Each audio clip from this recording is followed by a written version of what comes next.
Hello friends, myself Dr. Sabita Kumari, Senior Consultant Obstetrics and Gynecology and Advanced Gynae Laparoscopic Surgeon in Faridabad. आज का हमारा विषय है जो महिला के स्वास्थ्य संबंधी विषयों पर हमारा एक सीरीज चल रहा है। उस सीरीज के दौरान है एक बहुत ही कॉमन टॉपिक है प्री मेंस्ट्रुअल सिंड्रोम। ये जस्ट मेंसेस के कुछ दिन पहले it's an emotional physical mood swing and emotional lability and sometimes behavioral changes, so much so कि we need to consult even a psychiatrist in collaboration with gynecologist। तो इसको pre menstrual syndrome कहते हैं। ये कई लोगों में ये मोस्टली जो होता है 80% फीमेल में होता है। ये जस्ट मेंसेस के 5-6 दिन पहले उसका मूड चेंज होता है, बट ये अननोटिस्ड होता है। उसमें जो आधे 50% होते हैं, 50% में माइल्ड सा होता है, थोड़ा सा मूड स्विंग्स होता है, इरिटेबिलिटी होती है, जल्दी जल्दी गुस्सा आता है, किसी के साथ बात करने का मन नहीं करता है। That is also manageable with some yoga and behavioural changes and थोड़ा दिमाग को उस डायरेक्शन में लगाने के लिए कि सबके साथ होता है, तो ये माइल्ड हो गया।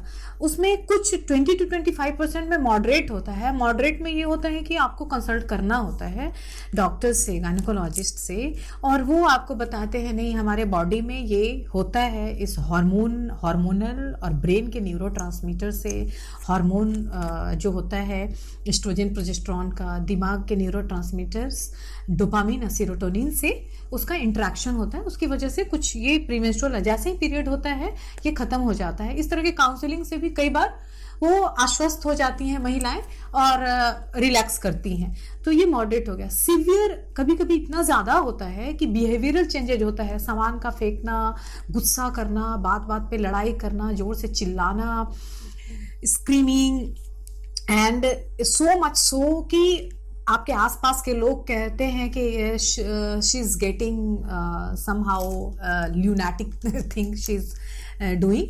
सो इसमें बिल्कुल आपको इमिडिएटली डॉक्टर से कंसल्ट करना ही है, और कभी कभी इसमें मेडिकेशन की भी ज़रूरत होती है। इसको सीवियर फॉर्म जो होता है उसको प्री मेंस्ट्रुअल डिस्फोरिक डिसऑर्डर भी कहते हैं, जिसमें साइकियाट्रिस्ट से भी मिलने की ज़रूरत पड़ जाती है और कुछ मेडिसिन्स जो साइकियाट्रिस्ट प्रिस्क्राइब करते हैं वो भी लेने की ज़रूरत पड़ जाती है। लेकिन ये बहुत कम परसेंटेज में होता है, 2-5% वी कैन से।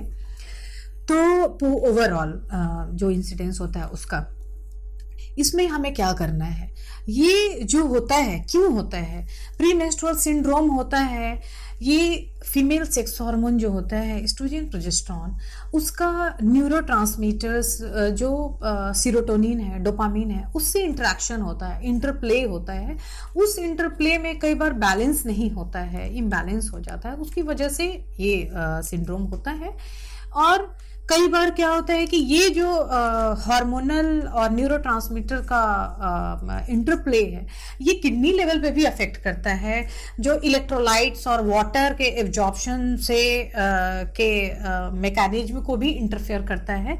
इसमें क्या होता है, थोड़ा सॉल्ट और वाटर का ज़्यादा वो स्टोर हो जाता है, जो कि नॉर्मली बॉडी से निकलना चाहिए। उस स्टोरेज की वजह से क्या होता है, हेडेक होता है, सर भारी लगता रहता है, ब्रेस्ट में हैवीनेस लगता है, पेल्विक कॉन्जेशन होता है, कॉन्स्टिपेशन होता है, all the time bloating sensations लगता रहता है, और उसकी वजह से नींद भी ठीक से नहीं होती है, और किसी काम में वर्किंग लेडी हैं वो कॉन्सेंट्रेट नहीं कर पाती हैं, किसी से बात करने की इच्छा नहीं होती, कि ऑल द टाइम उनके ये कॉन्जेशन की वजह से ब्रेन में थोड़ा सा हेवीनेस और थकान, टायर्डनेस, इरिटेबिलिटी ये सब बना रहता है।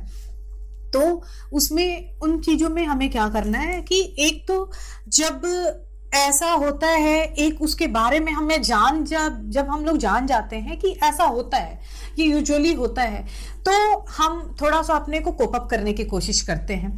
उसमें हमें क्या करना होता है कि क्या हम करें कि प्री मेंस्ट्रुअल सिंड्रोम थोड़ा कम हो। तो जो alcohol, caffeine, coffee tea, tobacco ये सब लेते हैं वो उनको छोड़ देना चाहिए। इस पीरियड में लेने से ये ज़्यादा प्रॉब्लम बढ़ जाती है।